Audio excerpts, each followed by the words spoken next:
اعوذ باللہ من الشیطان الرجیم الحمدللہ رب العالمین والصلاۃ والسلام علی اشرف المرسلین سیدنا و نبینا محمد وعلی آلہ واصحابہ اجمعین اما بعد فاعوذ باللہ من الشیطان الرجیم بسم اللہ الرحمن الرحیم رب اشرح لی صدری ویسر لی امری واحلل عقدۃ من لسانی یفقہوا قولی آمین یا رب العالمین۔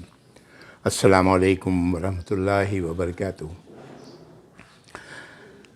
پچھلی نشست میں ہم لوگوں نے آیت نمبر 161 تک پڑھی تھی، جس میں تھا کہ 161 وما کان لنبی ان یغل، نبی کے لیے نہیں ہے کہ وہ غل کرے۔ غل کے معنی خیانت، دھوکہ دینا، کدورت دلوں میں، یہ سب غل کے معنی میں آتا ہے کہ نبی کے لیے نہیں ہے کہ وہ نہیں تھا کہ وہ خیانت کرے۔ وَمَن يَغْلُلْ يَأْتِ بِمَا غَلَّ يَوْمَ الْقِيَامَةِ، اور جو خیانت کرے گا وہ قیامت کا دن آئے گا اس کے ساتھ۔ ثُمَّ تُوَفَّىٰ كُلُّ نَفْسٍ مَّا كَسَبَتْ وَهُمْ لَا يُظْلَمُونَ، اور پھر اس دن ہر نفس کو جو اس نے کمائی کی ہے اس کا بدلہ اسے ملے گا، اور کوئی ظلم نہ کیا جائے گا۔ میں نے عرض کیا تھا پچھلی بار کہ آپ نے فرمایا کہ کوئی ایسا نہ ہو کہ اونٹ اٹھائے ہوئے کاندھے پر چلا آ رہا ہوگا، پکارے مجھے، آواز دے یا رسول اللہ، تو میں کہوں گا میں نے تو تمام باتیں تمہیں بتا دی تھیں، اب آج تمہارے لیے میں کچھ نہیں کر سکتا۔ اللہ تعالی ہم سب کو اس سے محفوظ رکھے۔ اگلی آیت نمبر 162 سوال ہے۔ یہ سوال ہم لوگوں کے لیے بھی ہے۔ قرآن ایک زندہ کتاب ہے، اس وقت کے لوگوں کے لیے بھی سوال تھا، ہمارے لیے بھی ہے۔ اعوذ باللہ من الشیطان الرجیم افمن اتبع رضوان اللہ کمن باء بسخط من اللہ ومأواہ جہنم وبئس المصیر، کیا وہ جو اللہ کی رضا کی حصول کے لیے کوشش کر رہا ہے، اللہ کی رضا کے حصول کے راستے پر لگا ہوا ہے، کیا وہ اس کے جیسا ہو سکتا ہے جو لوٹے اللہ کے غضب کے ساتھ، اللہ کے غصے اور غیظ کے ساتھ، اور اس کا ٹھکانہ جہنم ہو، اور وہ جو بہت ہی برا ٹھکانہ ہے۔ کوئی بھی شخص جو اللہ کی رضا چاہتا ہے وہ کبھی بھی ایسا کام نہیں کرے گا جو اللہ کی ناراضگی کا ہوگا، جان بوجھ کر کے تو ہرگز نہیں کرے گا۔ غلطی میں ہو جائے توبہ کا دروازہ کھلا ہوا ہے۔ ہم درجات عند اللہ واللہ بصیر بما یعملون، ایسے تمام لوگوں کے لیے اللہ کے پاس درجات ہیں، اور اللہ تعالیٰ تو دیکھ رہے ہیں جو کچھ لوگ کر رہے ہیں۔ آگئی بات سمجھ میں۔ پہلی آیت اشارہ ہے نبی کریم صلی اللہ علیہ وسلم کی طرف کہ نبی کریم صلی اللہ علیہ وسلم جو اللہ کی رضا کے لیے سب کچھ کر رہے ہیں، کیا وہ اس کی طرح ہو جائیں گے جو اللہ کی غضب کے ساتھ لوٹا؟ اشارہ آپ کی طرف ہے صلی اللہ علیہ وآلہ وسلم، اور ہر اس شخص کے لیے ہے، اور ایسے لوگوں کے لیے اللہ کے پاس درجات ہیں، اور اللہ تو دیکھ رہے ہیں جو کچھ لوگ کر رہے ہیں۔ لقد من اللہ علی المؤمنین اذ بعث فیہم رسولا من انفسہم یتلو علیہم آیاتہ ویزکیہم ویعلمہم الکتاب والحکمہ وإن كانوا من قبل لفی ضلال مبین۔ آیت نمبر 164۔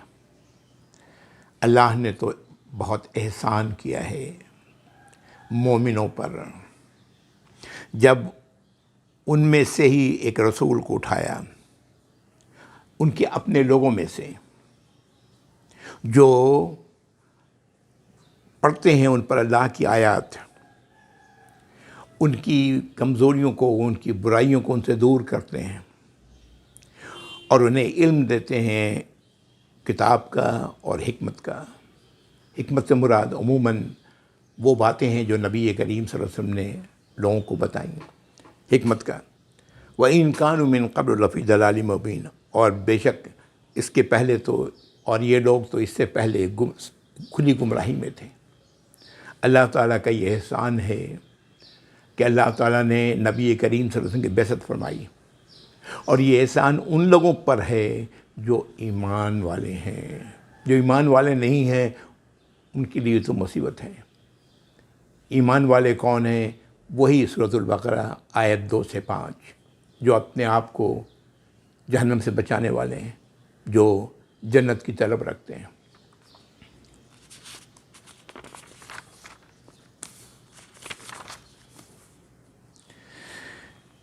اگلی آیت، اولما اصابتکم مصیبۃ قد اصبتم مثلیہا، اور جب تم پر آئی مصیبت جب کہ اس کی دوگنی مصیبت تم دوسروں کو دے چکے ہو. اشارہ ہے بدر کی جنگ کی طرف. قلتم انا ھذا، تو تم نے کہا یہ کہاں سے ہوا، کس طرح ہوا. قل ھو من عند انفسکم، نبی کریم صلی اللہ علیہ وسلم سے کہا جا رہا ہے کہ آپ کہہ دیں کہ تمہاری اپنی کمائی ہے، تم نے ہی یہ کیا ہے. من عند انفسکم، تمہاری اپنی ذاتوں کی وجہ سے ہوا ہے. ان اللہ علی کل شیء قدیر، بے شک اللہ تعالیٰ تو ہر شے پہ قادر ہے. وما اصابکم یوم التقى الجمعان فباذن اللہ ولیعلم المؤمنین. اب یہ اصولی بات کہی جا رہی ہے کہ جس دن دونوں گروہ ایک دوسرے کے سامنے آئے، یعنی احد کے دن، جو تم پر مصیبت آئی وہ اللہ کے اذن سے آئی، اللہ کی اجازت سے آئی، اور یہ اس لیے آئی تاکہ اللہ تعالیٰ مومنوں کو ظاہر کر دیں کون ہیں تم میں جو صحیح الایمان ہیں، جو واقعی متقی ہیں، ان کو ظاہر کر دیں. وَلِيَعْلَمَ الَّذِينَ نَافَقُوا، اور اللہ تعالیٰ ظاہر کر دیں کہ کون ہے جو منافقت کی روش اختیار کیے ہوا ہے. یہ نافقو، منافقت کا لفظ آ گیا پیچھے، جس کا ذکر میں کرتا رہا ہوں، کہ اللہ تعالیٰ یہ ظاہر کر دیں کہ کون ہے تم میں جو منافقت کی روش پر ہے. وقیل لهم تعالوا قاتلوا فی سبیل اللہ او ادفعوا، ان سے کہا گیا کہ آؤ جنگ کرو اللہ کے راستے میں اور دفاع کرو اپنی مدینے کی آبادی، مدینے کے لوگوں کے لیے. قالوا لو نعلم قتالا لاتبعناکم، تو انہوں نے کہا کہ اگر ہمیں معلوم ہوتا ہے کہ جنگ ہوگی تو ہم تو ساتھ جاتے. عذر سنیے، یہ عذر ہے وہ دے رہے ہیں، وہ لوگ دے رہے تھے جو 300 کے قریب نکل گئے تھے، عذر دیا جا رہا ہے وہ انہوں کی طرف سے. ہم للکفر یومئذ اقرب منہم للایمان، یہ لوگ اس دن کفر کے زیادہ قریب تھے ایمان کے مقابلے میں. یقولون بافواہہم ما لیس فی قلوبہم، وہ منہ سے وہ باتیں کر رہے تھے جو ان کے دلوں میں نہیں تھا. ان کے دلوں میں تو جنگ سے فرار تھا، لیکن وہ بات کیا کر رہے ہیں، اگر معلوم ہوتا ہے کہ ہم واقعی جنگ ہوگی تو ہم تو ساتھ دیتے. واللہ عالم بما یکتمون، اللہ تعالیٰ تو خوب جانتے ہیں جو یہ لوگ چھپا رہے ہیں. یہ 300 کی تعداد میں نے بتایا تھا 3 سال کے بعد. نبی کریم صلی اللہ علیہ وسلم کو 3 سال ہو گئے تھے. ان میں بہت لوگوں نے ایسے ان میں ہوئے جنہوں نے واقعتاً بعد میں ایمان لایا. یہ میں اس لیے کہہ رہا ہوں کہ غزوہ تبوک جو 9 ہجری میں ہوا تھا، اس وقت جو لوگ ایسے لوگ تھے ان کی تعداد ایک روایت میں ملتی ہے کہ یہ 80 اور 90 کے درمیان تھے جو لوگ نہیں شریک ہوئے غزوہ تبوک میں. بہرحال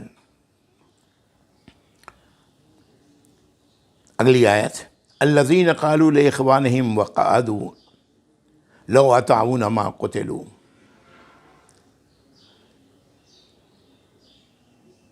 اور یہ وہ لوگ ہیں جنہوں نے کہا اپنے بھائیوں سے مراد اپنے لوگوں کو کہ وقعدوا، رک جاؤ، بیٹھے رہو، لو اطاعونا ما قتلوا، اگر انہوں نے ہماری بات مانی ہوتی تو قتل نہیں کیے جاتے. یعنی وہ لوگ بھی اگر واپس آ جاتے جو 700 کے قریب آگے بڑھے آپ صلی اللہ علیہ وسلم کے ساتھ، آپ صلی اللہ علیہ وسلم کا ساتھ دیا، ان کے بارے میں یہ لوگ کہہ رہے ہیں. ان لوگوں نے کہا کہ وہ لوگ الذین قالوا لاخوانہم، وہ لوگ جنہوں نے کہا اپنے بھائیوں سے وقعدوا اور بیٹھے رہے، لو اطاعونا اگر ہم اطاعت کرتے، ہماری بات مانتے وہ لوگ، ما قتلوا تو وہ وہاں قتل نہیں کیے جاتے۔ جواب دیا جا رہا ہے قل فادرؤوا انفسکم الموت ان کنتم صادقین، ان سے کہا جا رہا ہے کہ اگر تم سچے ہو تو اپنے آپ کو موت سے بچا لو، موت کو اپنے آپ سے دور کر لو، مرو گے تو تم بھی، موت تو تمہاری بھی آئے گی، اپنے آپ کو موت سے بچا لو۔ ظاہر ہے اس کا ان کے پاس کیا جواب ہو سکتا تھا۔ اب یہ لوگ جو جنگ میں جو شہید ہوئے ہیں ان کے بارے میں آیات نازل ہو رہی ہیں، وَلَا تَحْسَبَنَّ الَّذِينَ قُتِلُوا فِي سَبِيلِ اللَّهِ أَمْوَاتًا، مت گمان کرو ان لوگوں کے بارے میں جو قتل کیے گئے اللہ کے راستے میں کہ وہ مردہ ہیں، بل احیاء عند ربہم یرزقون، وہ اپنے رب کے پاس زندہ ہیں اور وہاں رزق پا رہے ہیں۔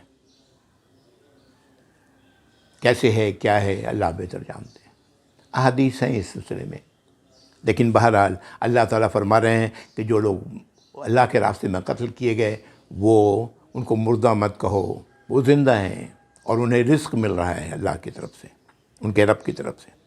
فرحین بما آتاہم اللہ من فضلہ، وہ بہت خوش ہیں جو اللہ نے انہیں دیا ہے اپنے فضل سے۔ وَيَسْتَبْشِرُونَ بِالَّذِينَ لَمْ يَلْحَقُوا بِهِم مِّن خَلْفِهِمْ، اور وہ خوشیاں منا رہے ہیں ان لوگوں کے لیے جو ابھی ان کے ساتھ شامل نہیں ہوئے ہیں، اللہ خوف علیہم ولا ہم یحزنون، کہ وہ نہ خوف کریں نہ وہ غم کریں، یعنی وہ منتظر ہیں اپنے ان بھائیوں کے لیے جو ابھی پیچھے رہ گئے ہیں، جو ابھی نہیں آئے ہیں، اللہ کے پاس نہیں پہنچے ہیں۔ یہ ان لوگوں کی حالت ہے جو اللہ کے راستے میں قتل کیے گئے، ان کو مردہ مت کہو۔ یستبشرون بنعمت من اللہ، وہ خوشیاں منا رہے ہیں اللہ کی نعمت کی وجہ سے، وہ نعمت جو اللہ کی طرف سے دی گئی ہے، وہ فضل اور جو اللہ کا فضل ہوا ہے ان پر۔ ان اللہ لا یضیع اجر المؤمنین، اللہ تعالیٰ مومنوں کے اجر کو ضائع کرنے والے نہیں ہیں، ہے نا۔ نبی کریم صلی اللہ علیہ وسلم نے ایک حدیث میں فرمایا ہے کہ ہر مرنے والا شخص وہ دنیا میں واپس نہیں آنا چاہے گا سوائے شہید کے، وہ جو اللہ کے راستے میں شہید ہوا ہے۔ اس پر سن لیں، شہید پر بھی، صرف شہید وہی نہیں ہیں جو اللہ کے راستے پر قتل ہوئے ہیں۔ نبی کریم صلی اللہ علیہ وسلم نے فرمایا ایک موقع پر کہ شہید وہ بھی ہیں جو وبائی مرض سے مرے ہیں، جیسے آج کل کورونا وائرس کا سلسلہ چل رہا ہے، وہ بھی ہیں جو دیوار کے گر جانے سے دب کے مر جائیں، وہ بھی ہیں جو پانی میں ڈوب کے مریں۔ یہ ایک موقع پر آپ نے فرمایا یہ سب شہید ہیں، اگر وہ ایمان والے ہیں تو، ایمان نہیں ہے تو پھر تو ظاہر ہے شہید نہیں ہے وہ۔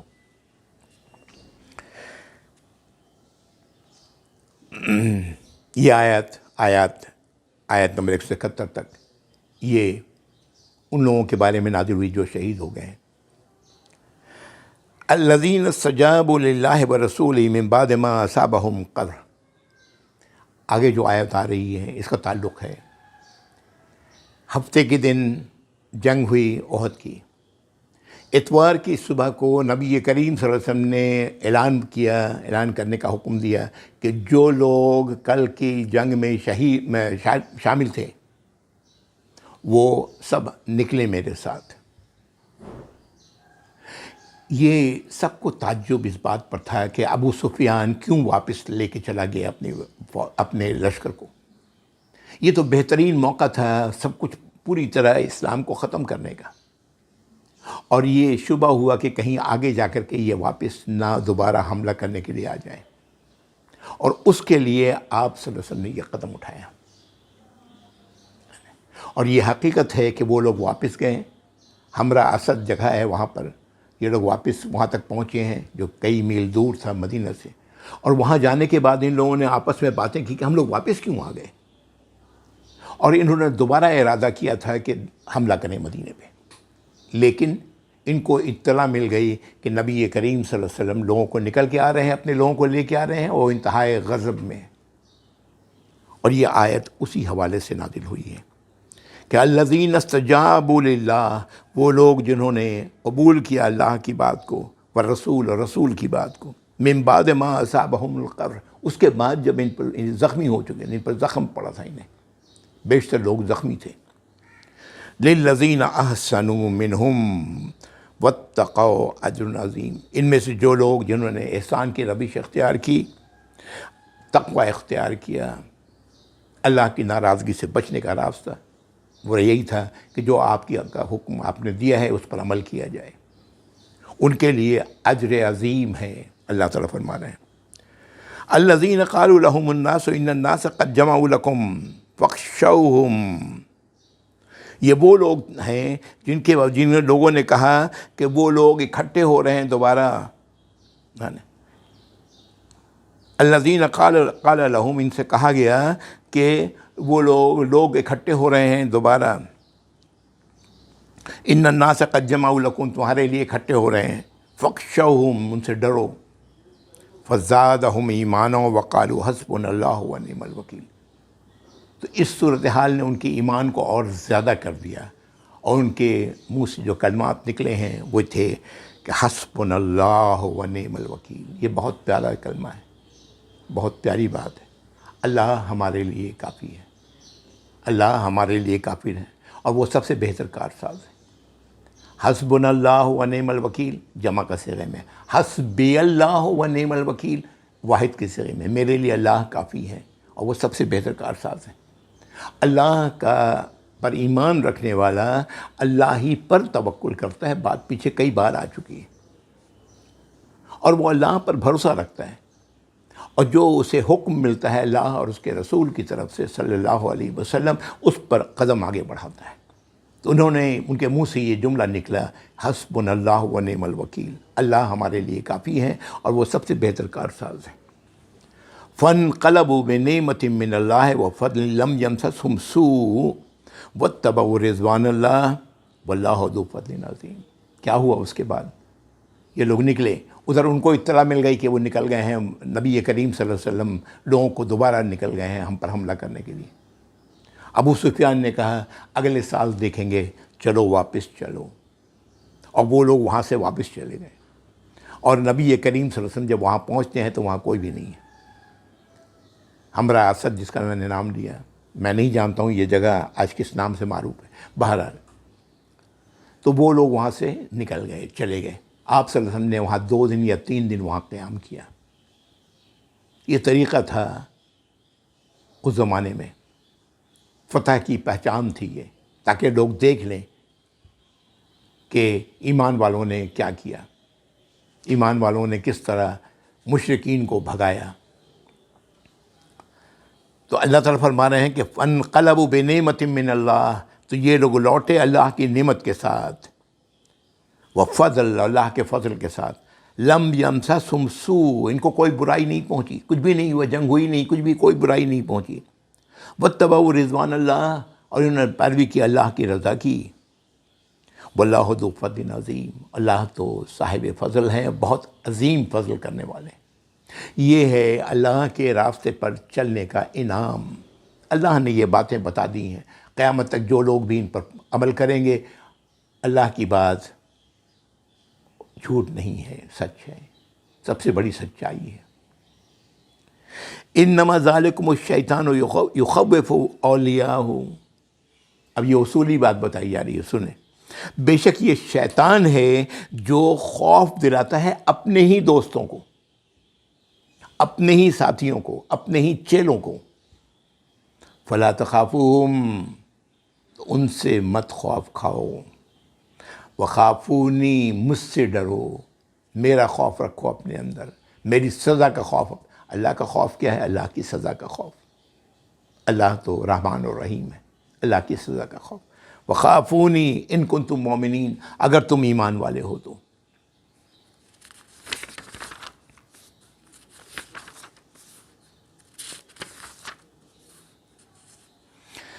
ولا يحزنك الذين يسارعون في الكفر، اے نبی آپ غم نہ کریں ان لوگوں کو حرکتوں پر جو کفر میں اللہ کی نافرمانی میں بھاگ دوڑ کر رہے ہیں۔ انہم لن یضروا اللہ شیئا، یہ کن لوگوں کی بات کی جا رہی ہے؟ نافقو، جنہوں نے منافقت کی روش اختیار کی۔ منافقت کیا ہے؟ ایک طرف اللہ سے، اللہ کی اطاعت کا، اللہ کی فرما برداری کا اعلان کہ ہم مومن ہیں، ہم ایمان والے ہیں، ہم مسلم ہیں، اللہ کے فرما بردار ہیں، اور دوسری طرف وہ راستہ اختیار کرنا جو اللہ کی نافرمانی کا ہے۔ یہ ہے منافقت، اس راستے پر چلنا جو اللہ کی نافرمانی کا ہے۔ تو اللہ تعالیٰ فرما رہے ہیں کہ آپ غم نہ کریں ان لوگوں کی، یہ لوگ جو اپنے کفر میں، اپنی نافرمانی میں بھاگ دوڑ کر رہے ہیں۔ انہم لن یضروا اللہ شیئا ولا یحزنک کالذی یسارعون فی الکفر۔ اے نبی آپ غم میں نہ مبتلا ہوں ان لوگوں کی حرکتوں کو دیکھ کر کہ یہ لوگ کفر میں، اللہ کی نافرمانی میں بھاگ دوڑ کر رہے ہیں۔ انہم لن یضروا اللہ شیئا، بے شک یہ لوگ اللہ کا ہرگز کچھ نقصان نہیں پہنچا سکیں گے۔ یرید اللہ الا یجعل لہم حظا فی الآخرہ، اللہ تعالیٰ تو یہ چاہتے ہیں کہ ان کے لیے آخرت میں کچھ بھی حصہ نہ ہو۔ وَلَهُمْ عَذَابٌ عَظِيمٌ، یہ ایسے لوگوں کے بارے میں ابھی چند آیات آ رہی ہیں، کئی بار کئی انداز میں گھما کے یہ بات کہی جا رہی ہے کہ یہ اس لیے ہو رہا ہے کہ اللہ تعالیٰ چاہتے ہیں کہ ان کو آخرت میں کوئی حصہ ان کو نہ ملے۔ یہاں تک جو باتیں ہم لوگوں نے ہیں یہ جان لیا ہم لوگوں نے، جیسے اللہ تعالیٰ نے فرمایا کہ جو کچھ ہوا اللہ کے اذن سے ہوا۔ یہاں سے یہ سبق یاد رکھیں، اس پورے واقعے میں سبق کہ جو ہو چکا اس نے ویسے ہی ہونا تھا، اس میں کوئی تبدیلی ممکن نہیں تھی، اور یہی اللہ کا اذن تھا، یہی اللہ کا فیصلہ تھا۔ ہماری زندگی میں جو کچھ بھی آتا ہے، اونچ نیچ جو بھی ہے، تو ماضی کے معاملات کو کریدنا بیٹھ کر کے، یہ کیا ہوگی، تمام آیات یہی بتا رہی ہیں، ان کو کریدنے کی ضرورت نہیں ہے، ان سے سبق حاصل کرنے کی ضرورت ہے۔ اور پھر مزید یہ کہ اس میں جو ہمارا رویہ رہا ہے وہ ظاہر کر دیتا ہے کہ ہم ایمان کے، اللہ کے عذاب سے بچنے والے لوگوں میں سے ہیں، یا اللہ تعالیٰ معاف فرمائے کہیں غلط راستے پر تو نہیں جا رہے ہیں۔ تو اللہ تعالیٰ فرما رہے ہیں کہ یہ تو اس لیے ان کے ساتھ ہو رہا، یہ حرکتیں وہ کر رہے ہیں تاکہ اللہ تعالیٰ ان کے لیے چاہتے ہیں کہ ان کو آخرت میں ان کا کوئی حصہ نہ ہو، اور ان کے لیے وَلَهُمْ عَذَابٌ عظیم، ان کے لیے بہت بڑا عذاب ہو۔ ان الذین یشترون الکفر بالایمان لن یضروا اللہ شیئا، پھر کہا جا رہا ہے بے شک جن لوگوں نے ایمان کو کفر کے بدلے میں، نافرمانی کے بدلے میں بیچ دیا۔ کیا مطلب؟ نافرمانی قبول کر لی اور ایمان کے راستے کو، اللہ کے اطاعت کے راستے کو چھوڑ دیا، اللہ کے ہدایت کے راستے کو چھوڑ دیا۔ لن یضروا اللہ شیئا، ہرگز کوئی نقصان نہیں پہنچائیں گے کچھ بھی، کس کو؟ اللہ کو۔ وَلَهُمْ عَذَابٌ عَلِيمٌ، ان کے لیے دردناک عذاب ہے۔ وَلَا يَحْسَبَنَّ الَّذِينَ كَفَرُوا إِنَّمَا نُمْلِي لَهُمْ، پھر کہا جا رہا ہے مت گمان کریں ایسے لوگ جو اللہ کی نافرمانی کر رہے ہیں کہ ان کے لیے ڈھیل ہے، ہم ان کو ڈھیل دے رہے ہیں، ان کے لیے اللہ نے انہیں چھوڑ دیا ہے۔ إِنَّمَا نُمْلِي لَهُمْ خیر، یہ ان کے لیے بہتر ہے، یعنی ان کا جو ان کو ڈھیل مل رہی ہے، پکڑ نہیں ہو رہی ہے، یہ ان کے لیے بہتر ہے۔ خیر لأنفسہم، ان کے اپنے لیے بہتر ہے یہ۔ انما نملی لہم لیزدادوا اثما، بے شک میری ڈھیل تو اس لیے ہوتی ہے تاکہ وہ اور زیادہ کریں اپنے گناہوں کو۔ گناہ کیا ہے؟ اللہ کی نافرمانی، اللہ کی نافرمانیوں میں اور زیادہ ہوں۔ وَلَهُمْ عَذَابٌ مُّهِینٌ، اور ان کے لیے ذلت آمیز عذاب ہے۔ پہلے کہا گیا بہت بڑا عذاب، پھر کہا گیا دردناک عذاب، پھر کہا جا رہا ہے ذلت آمیز عذاب ہے ایسے لوگوں کے لیے۔ مَا كَانَ اللَّهُ لِيَذَرَ الْمُؤْمِنِينَ عَلَىٰ مَا أَنْتُمْ عَلَيْهِ، اب یہ دیکھیں پھر آگے ایک نصیحت کی بات سامنے لائی گئی اس سے۔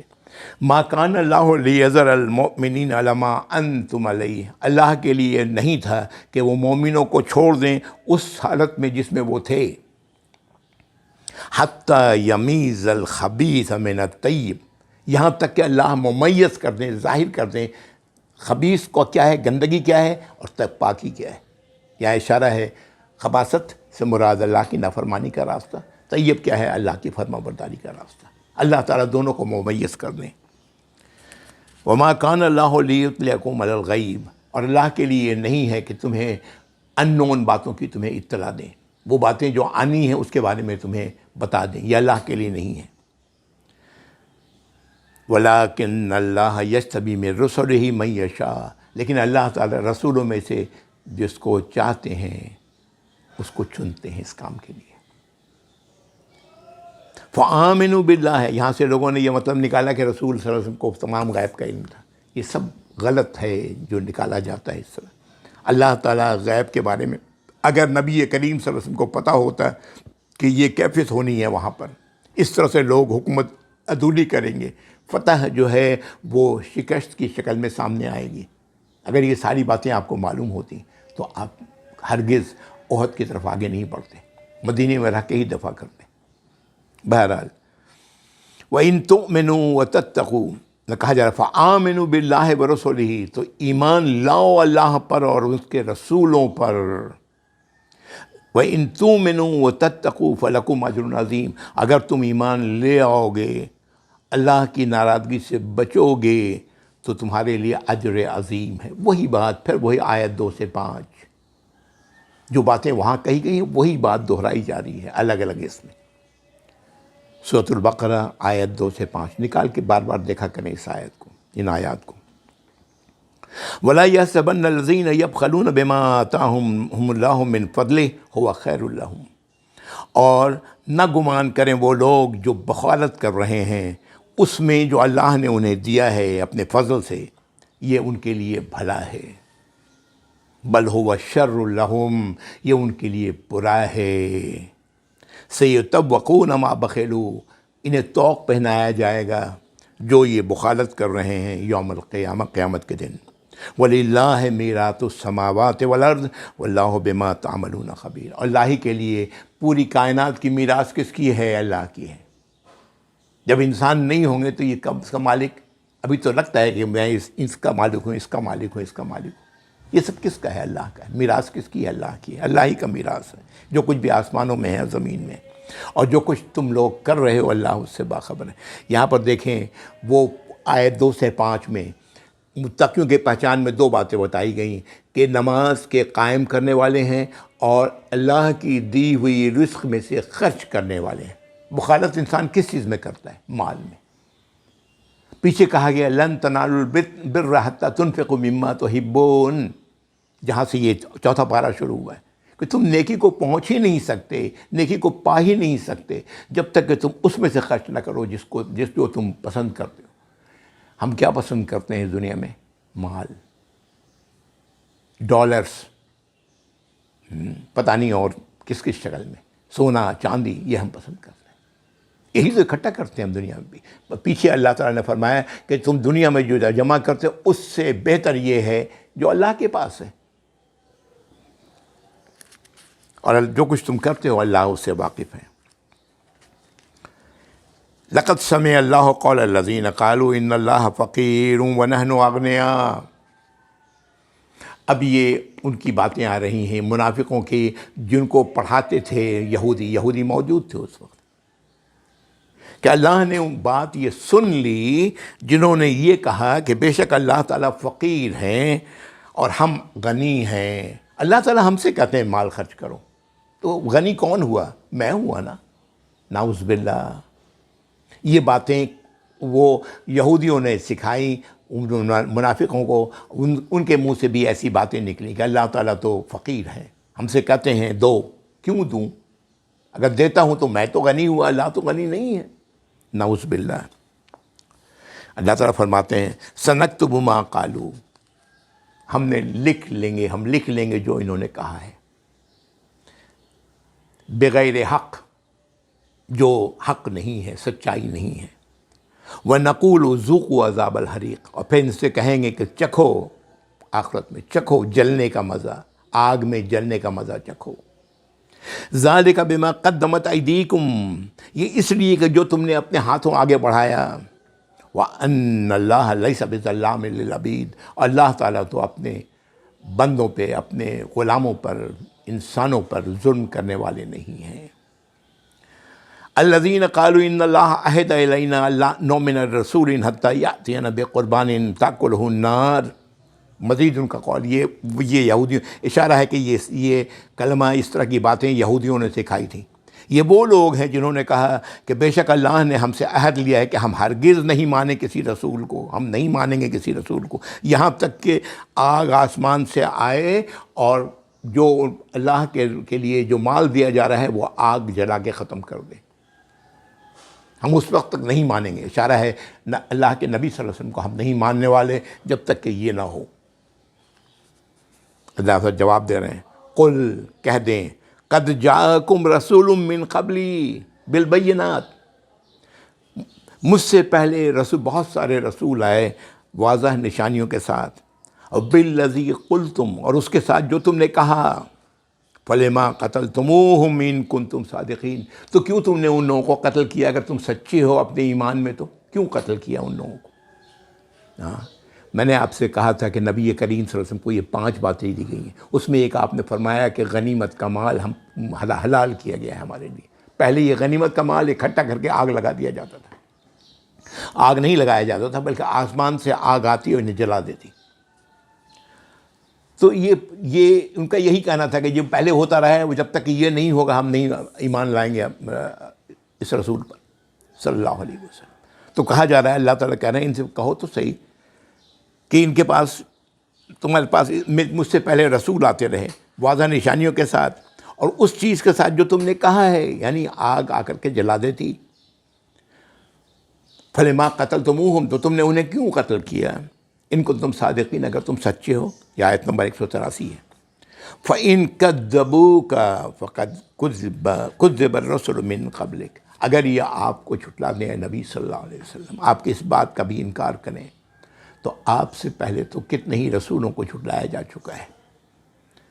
جاؤ بالبینات والزبر، جو آئے ان کے پاس واضح نشانیوں کے ساتھ، صحیفوں کے ساتھ، والکتاب المنیر، اور روشن کتاب کے ساتھ، ان کو یہ جھٹلا چکے ہیں۔ یہ سارا معاملہ، یہ رخ بدل گیا ہے ان آیات کا، اور یہ معاملات جو ہیں وہ یہود کی طرف گھوم گئے ہیں، اس لیے کہ یہود وہاں پر اس وقت موجود تھے۔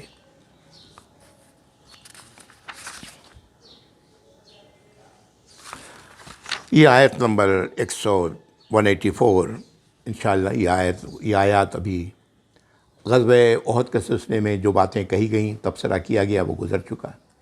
یہ سبق ہم لوگوں کو لینا چاہیے کہ ماضی میں جو ہو گیا اس پر رونا، پیٹنا، شور مچانا نہیں، یہ اللہ کا اذن تھا، یہ اللہ کا فیصلہ تھا، اور اسی میں خیر ہے۔ وہاں سے سبق ضرور لینا چاہیے، جو سبق اللہ تعالیٰ نے دیا یہاں پر ان آیات میں، کہ کیا تم لوگوں نے کیا ان حالات میں، کیسے نافرمانی کی اللہ کے نبی کی۔ اللہ کے نبی کو بھی اس کہا گیا کہ ان کے ساتھ وہی تعلق رکھیں جو پہلے آپ ان کے لیے رحیم اور شفیق تھے، ان سے ناراض نہ ہوں۔ اللہ تعالیٰ ہم سب کو ان آیات کو سمجھنے کی، ان پر عمل کرنے کی توفیق عطا فرمائے۔ ہم سب کو اللہ تعالیٰ وہ ایمان والا بنائے جو جہنم سے اپنے آپ کو بچانے والے ہیں۔ اللہ تعالیٰ ہم سب کی حفاظت فرمائے جہنم سے۔ وآخر دعوانا الحمدللہ رب العالمین، وصلی اللہ علی محمد وآلہ وصحبہ اجمعین۔ جزاکم اللہ خیر، والسلام علیکم ورحمۃ اللہ وبرکاتہ۔